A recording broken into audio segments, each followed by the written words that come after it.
I'm George Galloway and I present Kalima Horra on Mayadeen television. Here we are in London.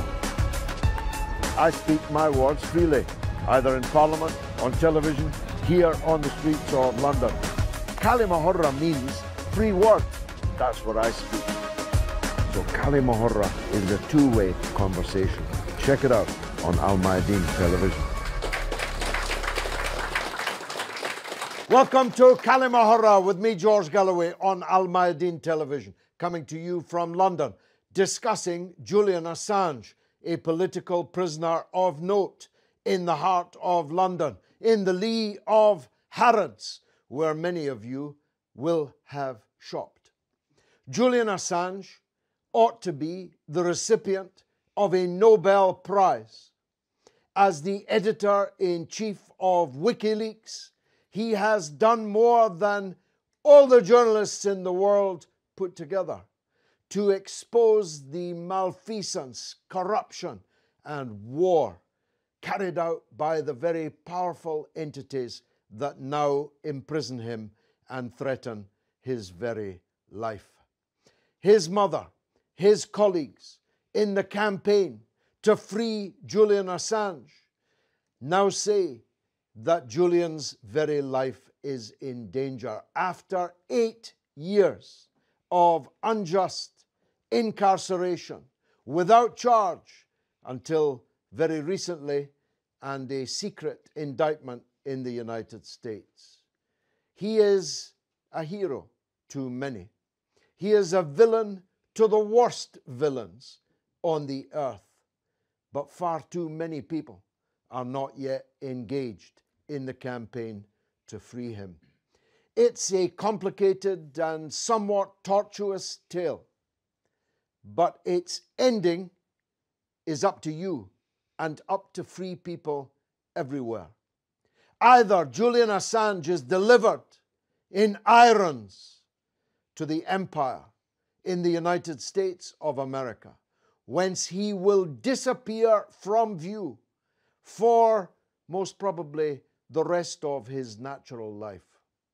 Or public opinion forces the British government to accede to the international requests from the United Nations, no less, to cease his unjust and unlawful incarceration. As always, I have an audience of distinguished experts and one or two enthusiastic amateurs like me. The story of Julian Assange is the story we want to bring to you this evening. And I'm going to start, Vaughan Smith, with you. You are central to the Julian Assange story in so many ways. I hope you won't mind me saying you are a product of the British establishment. Your father was a colonel in the Grenadier Guards, no less. You were yourself a British Army officer. You're a successful entrepreneur, but you are a libertarian. Is that the key to your involvement in the Julian Assange story? And how would you introduce this story to the international audience watching this, perhaps for the first exposure to the Assange case? Well, thank you, George, for your description of me. It's true. I was a soldier. And I have to say, I look back and it is confusing to me. I'm not entirely sure how I got into this position of having supported Julian. I started a club for journalists, a press club in London called the Frontline Club. Julian arrived one day. Obviously, running a press club, we're always interested in people who are controversial, got something to say, something we can learn from, and he's certainly someone we can learn from, I believe. Anyway, he knocked on the door and he said, look, I'd like a press conference. Our relationship, our friendship started then. And that was, gosh, 8 years ago.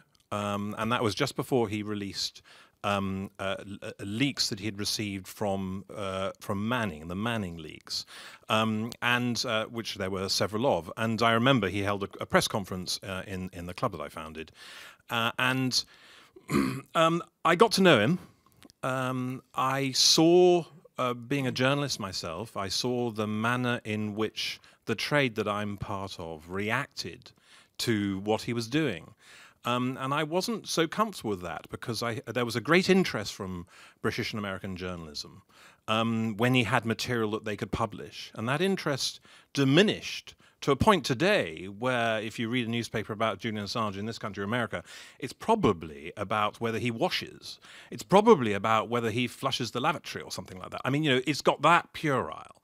So his relationship with the press is something I've studied because, in a sense, I think what Julian Assange does as delivering WikiLeaks, a vehicle for whistleblowers, and it's often been national security level whistleblowing, to deliver their leaks in a manner that's more secure for them. That's effectively what it says on the tin. That's what Julian attempts to do, and that's exactly what he's done. If you, as a whistleblower, put in his Dropbox, his digital Dropbox, material that he's able to validate, and it's important to point out he's not put anything out that hasn't, that has been challenged as not being true. Not a single one. Not a single one. Not many journalists in the world can say that. No, I think that's certainly true. And so essentially what he's done, George, is he's done what he said he would do, but he's done it, I think, because journalism isn't necessarily challenging the powerful in the way that I think he and many of us would like it to. And so fundamentally he serves a purpose. And so essentially that's what he's done. He's delivered us, the public. We're the beneficiaries of this, the public, because he's put information out that we're struggling to get. And of course there are complexities in this.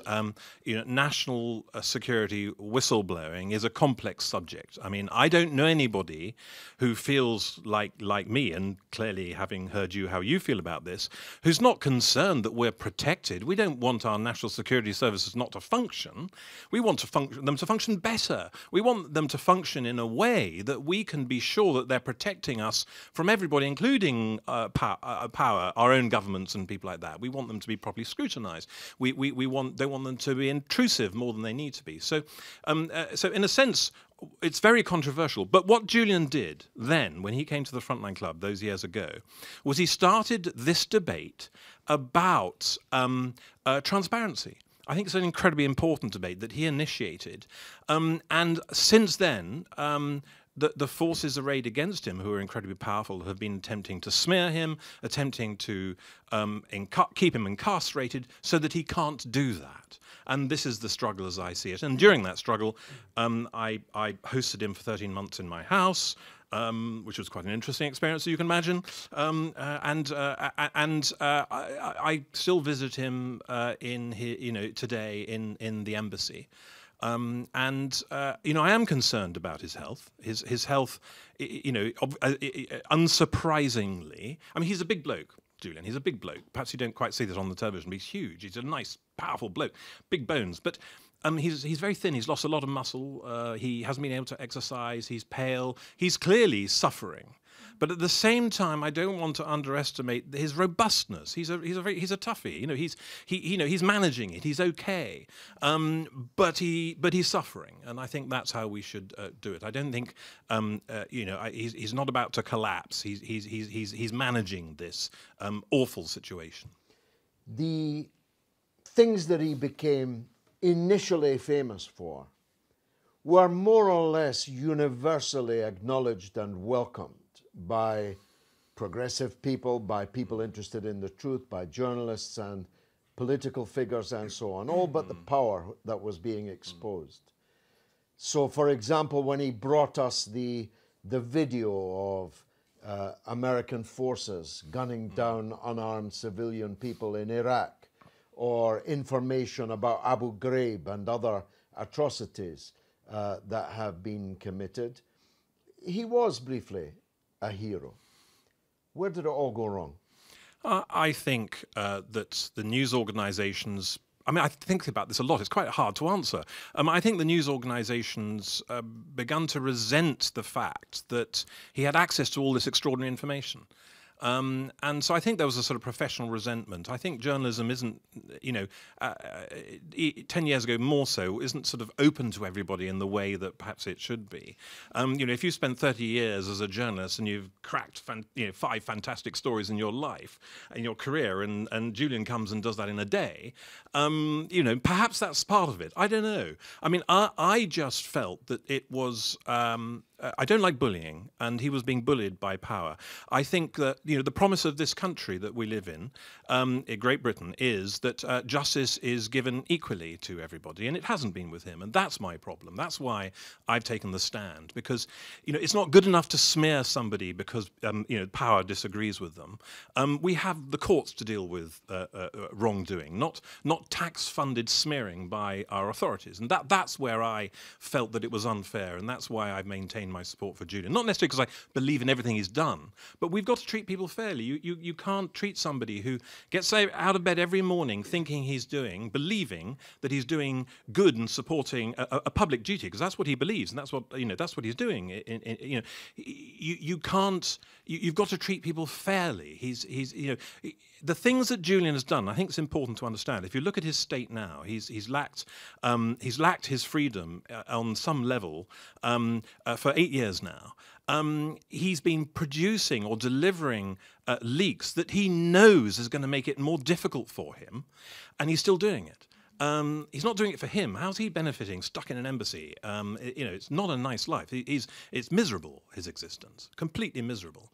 And that's why I think the public have got to take some ownership of this. Too often I see, many of us will see, whistleblowing that serves the public, and those whistleblowers, when they're out of the attention, out of the public eye, the people catch up on them. They lose their mortgages. They lose their jobs. And we're not protecting whistleblowers, and yet they're doing this for us, for the public. And that's... Finally, before I move on to other members of the audience, there was a step change, wasn't there, when Julian began revealing leaks about Senator Hillary Clinton and the US Democrats, who, broadly speaking, are the party of, and she the candidate of, liberal opinion, not just in the United States, small l liberal opinion, not just in the United States but across the world. The perception was that in publishing these leaks, none of which have been debunked or disproved or even denied, but in publishing them, he was effectively assisting Donald Trump becoming president of the United States. It was at that moment that Julian went from being the subject of resentment from the liberalati, as I call them, to being a figure of hate.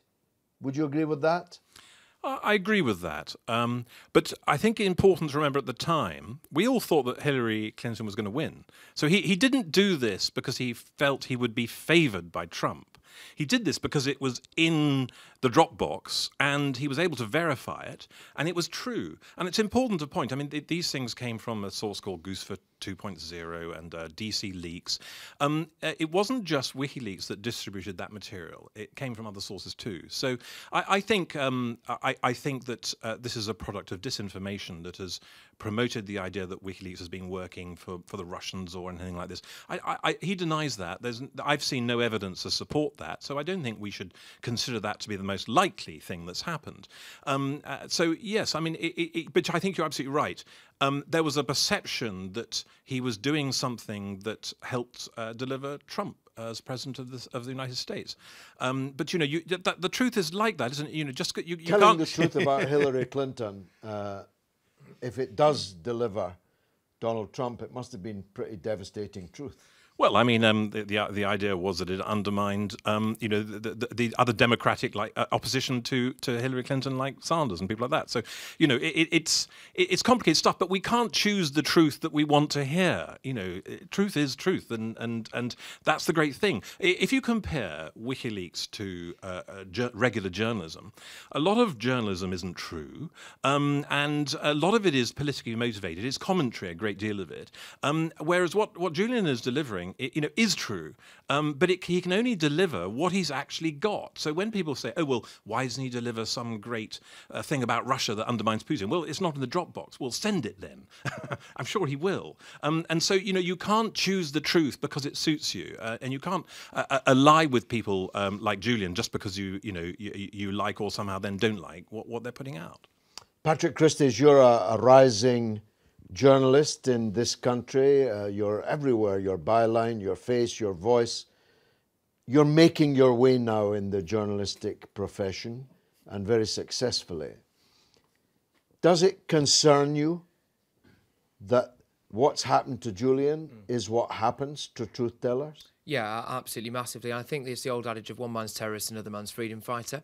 And certainly in the case of Julian Assange, it's important to say that the definition of Julian Assange differs depending on who you are. In the United Kingdom and the United States, he's deemed as a monumental national security threat. By the UN, he's deemed as somebody who campaigns to put information out in the public domain that's of public interest. And actually, they say his civil liberties are being curtailed by our government. I think this sets a very worrying precedent for journalists in this country.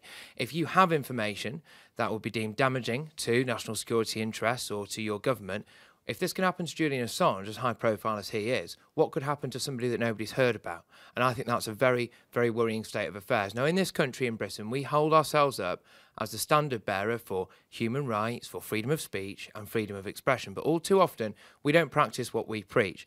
Our government is very, very quick to slap what's called a D-notice on a lot of things. Now, I have fallen victim to this myself. Something I've not spoken about publicly before, but seems like a decent enough forum to do it.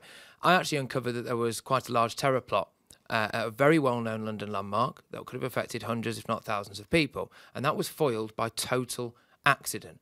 And I was about to publish this, and the government slapped a D-notice on it. Now, I don't fancy spending the next 20 years of my life in the Ecuadorian embassy, and it does grate at me that I didn't do it. But that said, our government here can simply, essentially castrate the truth a lot. But for me, there's a big question here, and it's about the internet, and it's about how we police the internet. The way WikiLeaks works is they obtain information that comes from various sources.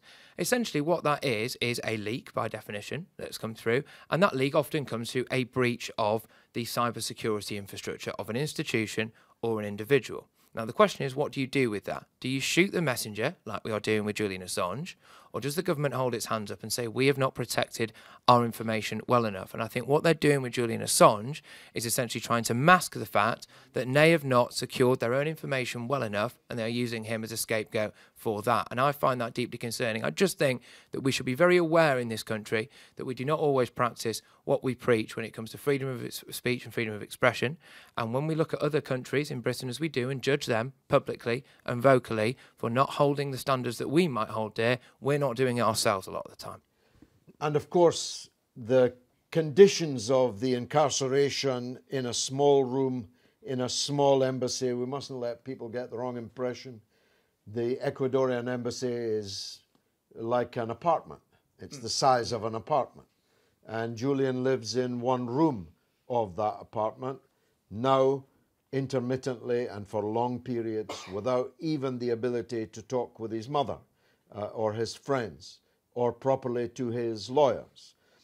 But however grim it is in the lee of Harrods, is nothing as to what would happen to Julian if the British government or the British courts were to get their hands on him and extradite him to the United States, where we now know, though it was concealed for a long time, indictments for espionage. A publisher being accused of espionage are there waiting for him, because that leads to never seeing daylight again in the grim dungeons of the American prison system, doesn't it? Yeah, absolutely. Again, we like to hold ourselves up in the US, like to hold ourselves up as the world's policeman, and we regularly criticise other countries for behaving in a way and treating people as political prisoners and treating them inhumanely. Well, you've got one right now just nearby Harrods that's being treated in that way and could quite conceivably risk being treated in that way in a foreign power for the rest of his life. And I think it's important that we should note this,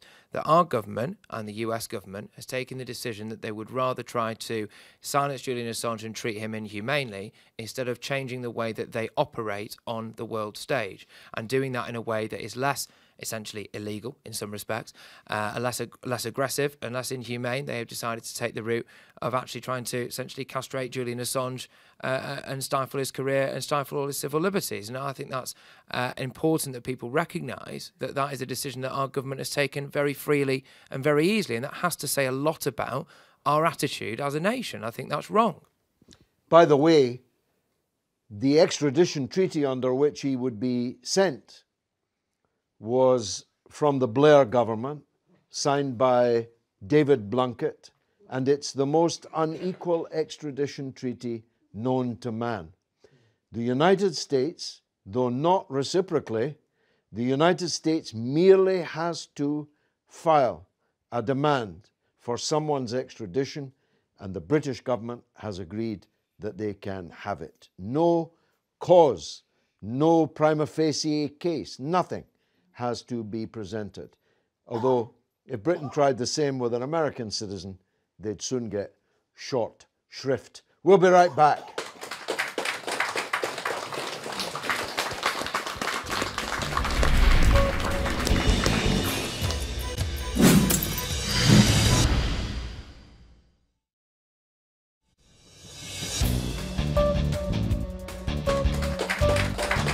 You're watching Kalima Horra with me, George Galloway, talking about Julian Assange, a political prisoner right in the heart of London.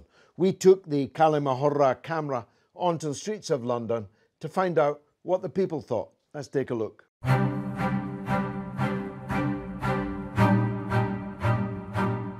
Do you think Assange's struggle for freedom is a sign of growing authoritarianism in the West? Absolutely, totally, yes. There's not much more I can say about that. It's obvious that anybody that stands for freedom and justice is a big danger to the order.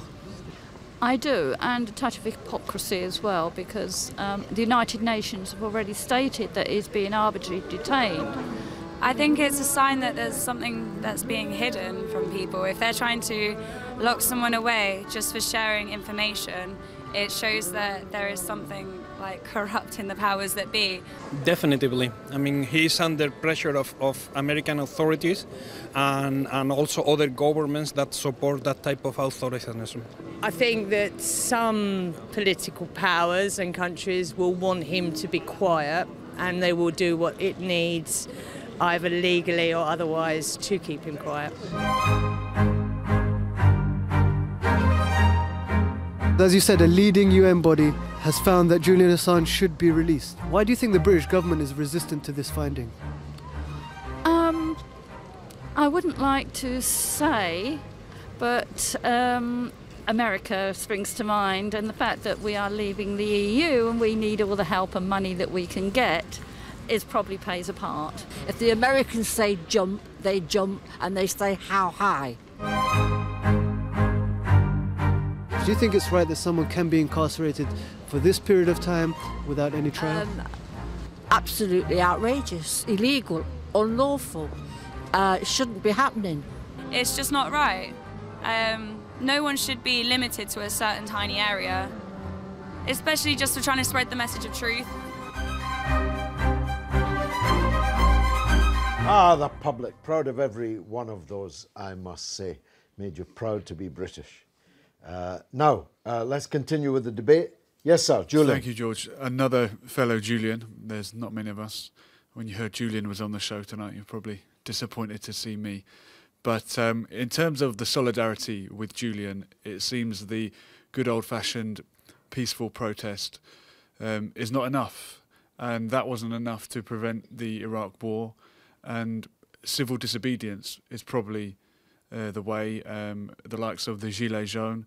And I wonder if the Gilets jaunes have a view on Julian Assange. I Good wonder, point, has anyone actually. mentioned it Someone should communicate to them to add that to to their demands, because there's no doubt it's not just the American government whose malfeasance Julian Assange and WikiLeaks has exposed. It has exposed wrongdoing by the powerful, corporate as well as state, across the whole world and not once been wrong. So a good point. If the Gilets jaunes are watching, free Julian Assange should be one of your demands. Alexander Nekrasov, you too are a prominent journalist, commentator, best-selling author, and in a previous life, a Kremlin advisor in Russia. Is the way that Julian Assange is being treated the kind of thing that happened to free journalists in the former Soviet Union and Soviet bloc? Well, I can't recall any incidents like that in the Soviet Union because there was fear. You know, the KGB was there all the time, so not many people would dare to do this. But I was quite surprised that Julian Assange was accused of working with the KGB or former KGB. It's a different name now, simply because if he were a spy for Russia, he would have been smuggled by the KGB a long time ago from that embassy, trust me. These boys have been smuggling people all along, everywhere. So that is out of the question. And I would like to remind everyone that Julian Assange did reveal some stuff about Russia as well. There was some very critical stuff about Putin and about links of the government with all sorts of strange people, including the strange oligarchs and so on. So I think that's a major mistake when people say, no, no, no, Julian Assange didn't touch Russia. He did. But the big question is this. Why is he kept for so long in the Ecuadorian embassy? Now, I'd like to, first of all, say to everyone that Ecuador is under enormous pressure from Americans. We are saying, like, you know, they can't organize a proper treatment of him and so on and so on. They're under enormous pressure. And to hold on for 8 years to keep him away from the Americans, I think we should congratulate the Ecuadorians, to be honest with you, instead of saying, you know, why don't they do this or don't do that. You must understand, Americans, they know how to pile pressure. But the question is, why is he there for so long? Well, very simple answer. The authorities in the West want all journalists to know what will happen to them if they do this. And this is a reminder every day to all the journalists who would get ideas to reveal things that their government doesn't like. They're saying, look what will happen to you and how we will get to you. And even if people would like to protect you, we will go after you and we will destroy you. So he is there for a long stay because he is a symbol which the government uses to frighten other journalists. Now, I would like to say to you that censorship in the West has increased dramatically in the last 20 years. When I am told by young and not so young journalists in the West that they enjoy freedom of speech, that they can write whatever they want, I don't laugh at them, but I understand that they are taught like that, you know, from the early age and when they are in university and so on. Unfortunately, I usually disappoint them, George. I usually say, no, you don't. No, you can't say whatever you want. There is censorship. There's different types of censorship. There is strict censorship, like we see in North Korea, for example, when nobody would dare say anything. There's very strict censorship in Cuba, for example. But there is this other censorship which exists in the West, which has always been there, and in the past 20 years has become very strict. Now, I am one of the victims of that censorship. In the 1990s, I had a regular slot on the BBC, very famous, by the way, radio program show. And when Blair came to power, Alistair Campbell, his attack dog, decided, well, not only him, but Blair as well, that I was not sounding very well for them. I was criticizing Blair all the time for not being Labour, you know, for pretending too much and so on. So I was removed on the instructions of Blair and Alistair Campbell.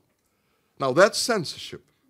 because they didn't like what I was saying. And I wasn't saying anything like Julian Assange is saying.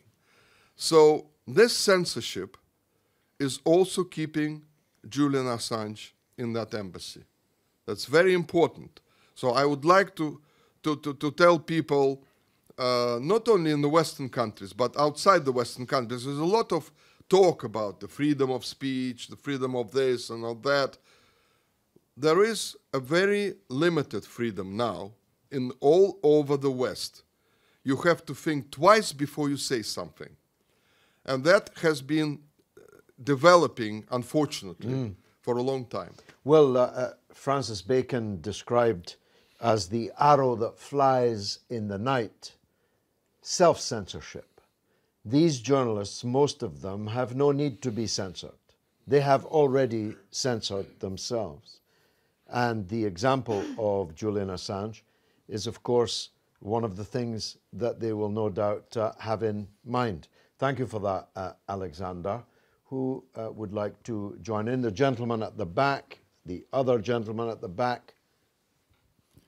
My name's Kieran O'Reilly. I'm from the Pacifist Catholic Worker Movement, and I come to you tonight from the embassy, where I've been living rough on the streets for 50 days in solidarity with Julian.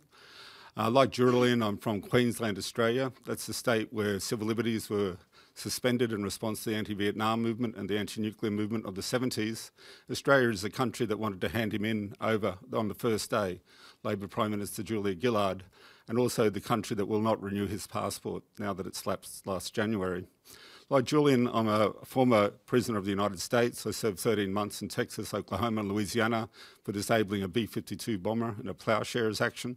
I first worked with Julian in 2000 in the non-violent protests around the World Economic Forum in Melbourne.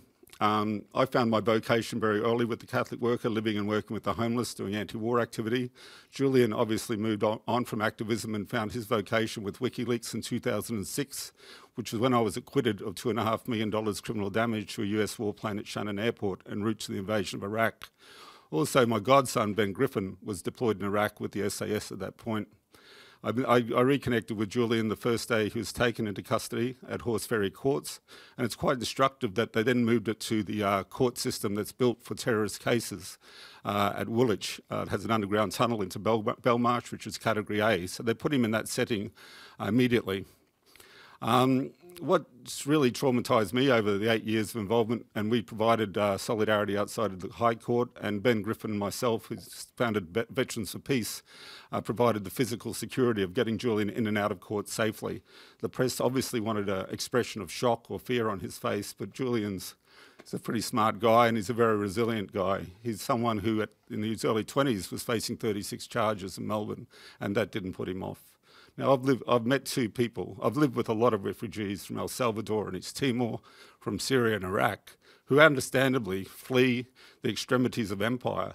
And the two people I've lived with or met that go running into the headlights of empire are Phil Berrigan and Julian Assange. Now, Phil and Dan Berrigan were Catholic priests in the 60s, were on the front page of Time magazine, like Julian Assange. And there were meetings between Hoover and Nixon to marginalise them, just like there's been meetings about Julian Assange. And they effectively marginalised him by doing a beat-up case around conspiracy to kidnap Henry Kissinger. And that really marginalised our movement. Now, Julian, I think, is the person in human history that has upset the most amount of powerful people in the shortest amount of time. A badge of honour. And yeah, I mean, Jesus had a good go at it, but he probably didn't have the media reach. And he's also someone who went very quickly from hero to zero, just like the Berrigans got marginalised. What traumatises me is that 1.5 million people marched in the city against the war that both Chelsea Manning and Julian Assange exposed. And I know Chelsea's mother, she's Welsh, Susan. And Chelsea grew up in Wales for 5 years, went to high school there in Haverfordwest, and received little solidarity from the anti-war organisations in the cities and the NGOs that have occupied the space following the collapse of the left in the 90s. And those NGOs are basically there to manage potential radical constituencies, whether it's anti-war or prisoners or homelessness. So the whole thing's quite stressful, obviously sleep deprived. But obviously Julian's getting a rougher time because I've done about a month sensory deprivation in jail and 6.5 years. It's a very different Julian Assange that will come out of that building. And, you know, so it's a slow motion crucifixion as far as I can see. Very powerful words indeed. We're discussing Julian Assange, a political prisoner right in the heart of London, who is in danger either of dying in his bizarre incarceration in a room in the Ecuador embassy or being sent to Guantanamo Bay. Madam. My name is Sarah, and talking about freedom and the freedom of speech. I am a British citizen, and my background is from Yemen. So really thinking about the freedom of speech, I actually don't know. Thinking about Julian and how much he brought into to the world of what's happening, I myself sometimes think twice. How much freedom do I have, and how can I express myself of what's happening back there in my country? So really, this is a problem that each one of us is facing, really. Can we actually say the truth? Can we speak out loud? And in a situation like what's happening now to Julian, what can we do? If we do, all of us go outside and, you know, show support. What is our options? I mean, we know the problems, but I want to know the solutions. We'll come to that. Thank you. But my advice to you is this. You're a believer, yeah? Yes. On the judgment day, will you tell the Lord you were afraid to speak the truth? Never. Thank you. Gentleman at the back. Colin Bex is my name. Excuse me, I have a bad throat. I'm the co-founder of a political party called the Wessex Regionalists. I've been campaigning for 43 years to overthrow the whole corrupt, morally bankrupt and financially bankrupt nation-state government system, not only in Britain, but of course in America and wherever it exists in the world. Julian Assange, in my rating, is a human being of such exemplary courage and focus that what he has done has, I believe, driven a wedge into this vile, corrupt system of power, which is manipulated by members of our species who are suffering psychopathic mania. They are psychopaths and they need help in the community. The only hope I can see is for everyone in this room and elsewhere around the world to start standing for this power and removing it from these people. They will never hand it back. And I pray for Julian Assange as an atheist. I pray simply as a human being, and I will do whatever little I may to ensure he gets safe passage from his hellhole run by the May filthy government, which you can see is little more than a black farce being played out on the television screens through all our lives at the moment. Thank you very much. Powerful indictment. I can't go all the way with you on your Wessex case, but I think you spoke for Julian very powerfully. Now, Madam, you are from Latin America, from the Caribbean. We've heard the pressure, bullying, browbeating and bribing of Ecuador that the United States is now engaged in. How much of an issue is this in Latin America, and where do people's sympathies lie? My name is Sharon. I'm an amateur. I think Ecuador, like the whole of South America, has been the backyard of America. It's been there since the Monroe Doctrine. And the Monroe Doctrine says that, you know, European nations must keep out, and this is our backyard. In recent times, there's been Lula, there's been Rafa Correa, there's been Chavez in Venezuela, and that has been a red flag for America. And their plan has always been to get rid of these people by their usual CIA, whatever. Ecuador is a small country. Ecuador had their elections. We lost Rafa Correa, who was a firm supporter of Julian Assange, who treated him as a real brother, gave him a diplomatic passport, gave him safe passage in the Ecuador embassy. Now, because of the I would say the serpent tail hitting, which is neoliberalism. I don't even call it neoliberalism. I call it conservative economics, which has been sweeping aside and killing a lot of people. Austerity. Ecuador is no stranger to that, and bribing the new corrupt CIA asset is no big deal for America. I mean, they are happy to borrow money just as how they borrowed to get into wars, as trillions get into debt. They see that as no problem to send a message to journalists that your truth is not on our agenda. You will not expose our secrets. So Ecuador is in a strange position, but it's in the same position because they've got the same economic problems from conservative economics. Their middle classes have been devastated, and they're blaming everybody else but the economics. And so Ecuador has bowed, and it is just a matter of time.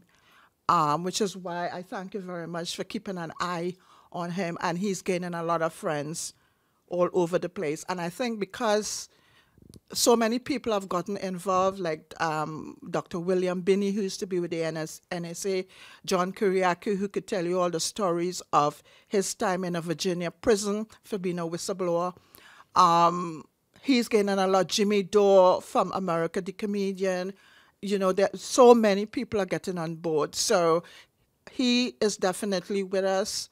I think of him every night. I light a candle for him, and I hope that he'll be free one day.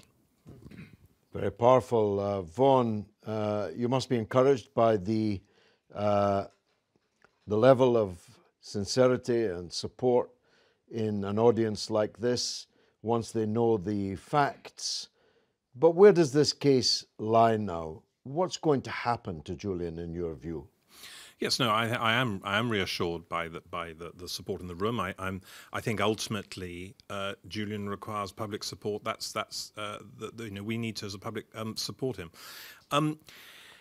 Where does it go?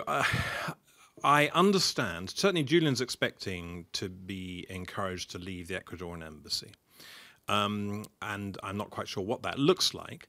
At that point, he expects to be arrested by the British police on the basis that he skipped bail. And then he's vulnerable because he won't have a passport, he can't travel, he won't be allowed bail anymore because he will be determined a flight risk legally, having already flown to the Ecuadorian embassy before. But so essentially what will happen to him is he'll be stuck, he'll be pinned down in a British jail, which will give perhaps 6 months for the American administration to deliver an extradition. However, it's clear, because there was a legal leak that I think people are familiar with, that there is evidence to suggest that the Americans will be putting in an extradition. But what's not clear is what the nature of that extradition is, whether it's part of the Mueller inquiry that's targeting Trump, or whether it's something else related to what was perhaps happening 6 to 8 years ago in relation to security breaches. So it's very unclear, but and very unclear whether an extradition would indeed succeed. I think there are all sorts of public questions about whether it's appropriate, something you've already suggested, for a non-American citizen journalist to be extradited to America. I mean, would America be happy for Russia, say, to extradite an American journalist that, or perhaps Saudi Arabia, if there was an English journalist who revealed something about the Khashoggi murder? I mean, where does it start? Where does it stop? Should America expect that we should be handing people over under these circumstances? So ultimately, I think we'd all like to live in a society where it's not Julian who's facing justice, but the people who he revealed and their wrongdoing. But we don't seem to be getting there. How can we kickstart journalistic, small L liberal opposition, at least to extradition? Because this seems to me to be key. The weakest part of Julian's defense, and I could show you my scars as a long-time supporter of Julian, I could show you my scars from that segment of society for having stood up for Julian. how can we win back, or in any case win, an understanding amongst journalists, opinion makers, political decision makers, that a whistleblower of this scale, this magnitude, simply must be protected from what is effectively a death sentence, or it will be the death of democracy and freedom of speech for all of us? I think it's very challenging. Ultimately, I do believe in the public will. I think it's very important for people to stand up for whistleblowers, and I've said that several times tonight. In journalism, it's problematic. I run a club for journalists. I speak to a lot of them, and I think they fail to understand the amount of content that he's put into the public domain that is referred to by journalists all the time across the world. His stories were published in the New York Times, in the Guardian, especially the Guardian. I think there is a chance that journalism, The Guardian, New York Times, I mean, there's lots of them. I think there is a chance, and I think it's important also to observe that the difficulty is very much in the kind of Anglo-Saxon world. It's America and Britain. You go to Spain, it's very different. You go to Germany, it's quite different. France, it's quite different. Because they haven't been subjected to the level of smear. They haven't sort of read all this rubbish that's just not true about him. So I think journalists need to understand, and perhaps it will dawn, and perhaps they will realize it when they see that if Julian Assange can be extradited in America, what is the meaning for the New York Times? What is the meaning for The Guardian? They publish this stuff too. Aren't they next? And I think that will occur to people. I think it's not clear that an extradition will be successful. Perhaps the objective of those people seeking the extradition, though, is to undermine the ability of WikiLeaks to work, because it has in the past been very dependent of Julian. He's the sort of editor-in-chief. And that's successful, perhaps, to an extent. If you're pinning him down in the Ecuadorian embassy, you're certainly undermining his ability to run the organization to its full potential. And perhaps it's enough for them just to demonstrate to us that, the Americans will go after anybody who opposes them in this way. So I don't know, but I do think ultimately it's the public that need to stand up for people, because Julian is doing this for the public. It's a public interest activity, and the public must take responsibility for it. If an extradition isn't guaranteed to be successful, neither actually is a prosecution in the United States. There have been other high-profile whistleblowers that the US courts have refused to convict. Do you see any? Do you get any comfort from that, or are you just not prepared to take the risk? I think it's very important that Julian doesn't arrive in America. I think that would worry me greatly, and it certainly worries him. I think that. The American prisons are full of people. There are an awful lot of people in American prisons. It's a sort of gulag, isn't it? I mean, so I don't think he wants to go there. But I hear what you're saying. But I'm not a legal expert, so I don't know what his chances in an American court would be. But I do feel that the Americans have a tendency to patiently get their man. They don't seem to forgive very much. They didn't forgive Castro. They didn't forgive Iran. They didn't forgive very quickly, do they? They want their man. Although, ironically, having been accused of helping Trump into office, it's Trump's vice president that's in Ecuador bribing the Ecuadorians to hand him over. Indeed, but you see, it's interesting because, of course, there have been further leaks. There was the sort of Vault 7 leak, which was quite important, that may have slightly blotted Julian's copybook in terms of, I think it caused some anger. It was a leak which revealed the manner in which, perhaps sort of tradecraft for the CIA, where they were able to deliver into televisions and phones and various other items that we all might use, malware to be able to take control of these things. And so, in a sense, I think that caused a great deal of anger in the American security services. I've been angry with them myself. I often, particularly over Spain, for example, Catalonia and so on, I say to myself, why are you doing that? You're making your situation worse. But in a way, that proves your initial point, that he is a publisher of uncomfortable information. if it ends up in his Dropbox and he can stand it up, he publishes it.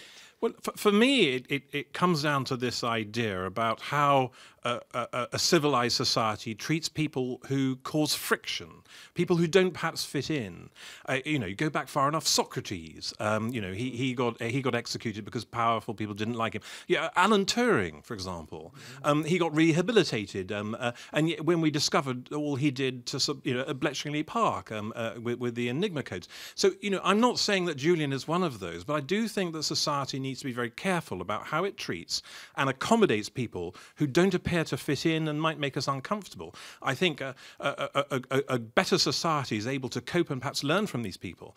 But the way Julian's been treated, I think, is an absolute disgrace. It's not fair, it's not just. I think we've established that tonight. Just in the closing seconds, a very large audience will see this program, and many will want to, as the young lady has here, do something, however small. What can they do? That's a good question, because I don't sort of necessarily myself organise support for Julian, but I personally believe that it is really about the public. I think it's about writing, it's about talking to people. Can one write to him, for example? Oh, one can certainly write letters of support to him. I think write to politicians. Watching this, yes. Write a goodwill message. Send a card to Julian Assange at the Ecuador Embassy in London. Go on. That'll keep him busy.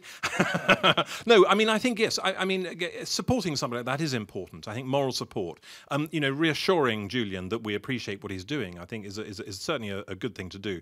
But also, I think it's taking the opportunity to discuss it, taking the opportunity to argue and persuade other people, so that, you know, the powerful forces arrayed against him don't win because of our apathy, don't win because we don't seem to care too much. We have to learn to protect people who are out there trying to work to support our interests. And the campaign is Unity for Julian. Give us the headline. What should people Google now watching this? Oh, crikey. Justice for Julian, I believe that's the one. Justice for Julian with a 4 in it. It certainly used to be. There'll be a link. It'll be Julian. Justice for Julian, yes. It's been marvellous for me. I hope it was for you. And if it was, come back next time.